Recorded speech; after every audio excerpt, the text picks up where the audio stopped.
नमस्कार दोस्तों, स्वागत है आप सभी का भारत के बजट की यात्रा के अगले भाग में, जहां हम बात करेंगे स्वतंत्र भारत के पहले बजट की और साथ ही जानेंगे कि भारत में बजट को किस तरह तैयार किया जाता है।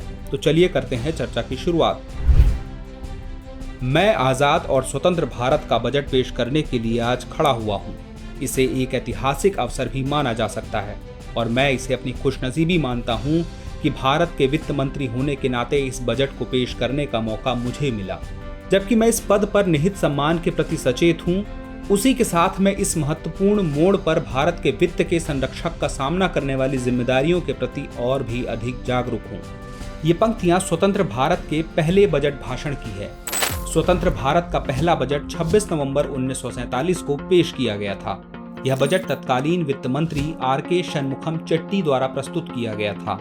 स्वतंत्रता प्राप्ति के बाद यह बजट देश की अर्थव्यवस्था को स्थिर करने और आत्मनिर्भरता की दिशा में पहला कदम था।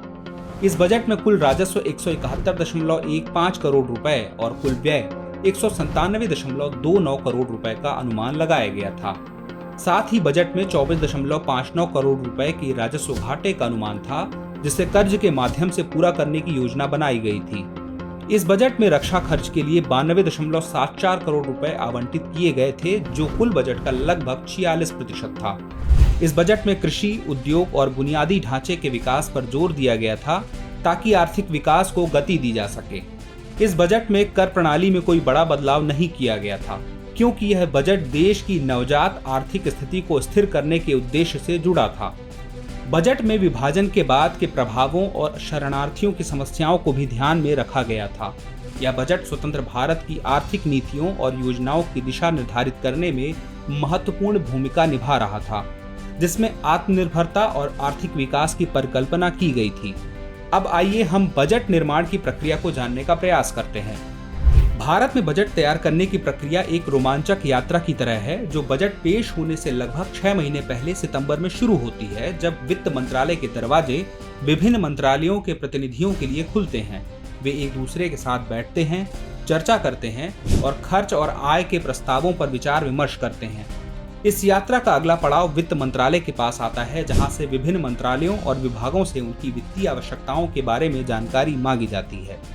साथ ही वित्त मंत्री का अर्थशास्त्रियों, किसानों, छोटे उद्योगों, एक्सपोर्ट्स उद्योगपतियों, ट्रेड यूनियनों, सोशल सेक्टर एक्सपर्ट से चर्चाओं का दौर शुरू होता है। इन चर्चाओं का उद्देश्य इनपुट के साथ साथ व्यय पक्ष और टैक्स मुद्दों पर उनकी उम्मीदों और भावनाओं को जानना होता है। इसके बाद वित्त मंत्रालय आयकर, उत्पाद शुल्क और सीमा शुल्क जैसे विभिन्न स्रोतों से होने वाली आय का अनुमान लगाता है। इसके साथ ही राज्यों को वित्तीय सहायता देने के लिए वित्तीय आयोग की सिफारिशों का भी अध्ययन किया जाता है।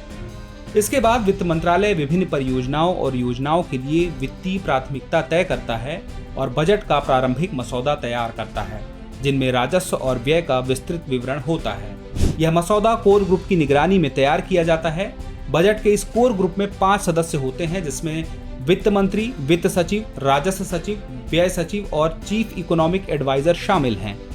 इस मसौदे को प्रधानमंत्री और कैबिनेट की समीक्षा के लिए प्रस्तुत किया जाता है और फिर इसे अंतिम रूप दिया जाता है। इसके बाद बजट को राष्ट्रपति की मंजूरी के लिए भेजा जाता है। इस यात्रा का सबसे अहम पड़ाव हलवा सेरेमनी है, जहां बजट को अंतिम रूप देने और प्रिंटिंग शुरू करने से पहले वित्त मंत्रालय के सभी कर्मचारी वित्त मंत्री के साथ हलवा का आनंद लेते हैं। यह भारतीय परंपरा का हिस्सा है, जिसमें किसी शुभ काम से पहले मीठा खाना अच्छा माना जाता है। इस सेरेमनी के साथ ही लॉक इन पीरियड शुरू हो जाता है, क्योंकि भारत का केंद्रीय बजट असाधारण गोपनीयता के साथ तैयार किया जाता है। ये बजट वित्त मंत्रालय की इमारत में तैयार होता है और इसके लिए अधिक सुरक्षा व्यवस्था की जाती है। साथ ही बजट की गोपनीयता को बरकरार रखने के लिए वित्त मंत्रालय के कर्मचारी अपने परिजनों से भी बात नहीं करते।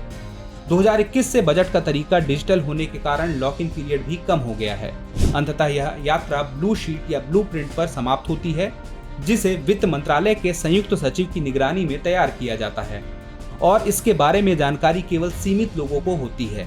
इस प्रकार भारत के बजट तैयार करने की यात्रा विभिन्न चरणों और परंपराओं से गुजरती हुई अपनी मंजिल तक पहुंचती है और इस तरह भारत का केंद्रीय बजट तैयार होता है। तो व्यूअर्स, अगले एपिसोड में हम जानेंगे कि संसद में बजट पेश कौन करता है। साथ ही बजट पेश करने की संपूर्ण प्रक्रियाओं के बारे में हम विस्तार से जानेंगे। जल्द ही मिलते हैं आपसे अगले एपिसोड में। तब तक के लिए शुक्रिया। डियर व्यूअर्स, अपने एग्जाम की तैयारी को और बेहतर करने के लिए हमारे चैनल को लाइक, शेयर और सब्सक्राइब करना न भूलें।